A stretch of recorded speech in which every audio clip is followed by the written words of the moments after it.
আসসালামু আলাইকুম। আপনারা দেখছেন এখন সংবাদ 24, সাথে আছি আমি অহনা।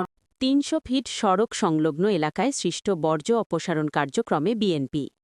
বাংলাদেশ জাতীয়তাবাদী দল বিএনপির ভারপ্রাপ্ত চেয়ারম্যান জনাব তারেক রহমানের ঐতিহাসিক স্বদেশ প্রত্যাবর্তন উপলক্ষে জনসমাবেশে রাজধানীর জুলাই ৩৬ এক্সপ্রেসওয়ে ৩০০ ফিট সড়ক সংলগ্ন এলাকায় আজ শুক্রবার সকালে সৃষ্ট সকল বর্জ্য অপসারণ কার্যক্রম শুরু করেছে ঢাকা মহানগর উত্তর বিএনপি।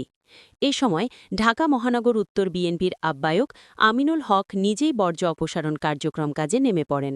তিনি বলেন, মাননীয় ভারপ্রাপ্ত চেয়ারম্যান সবসময় বলেছেন, আমরা যা কিছুই করি তা যেন মানুষের কল্যাণে হয়।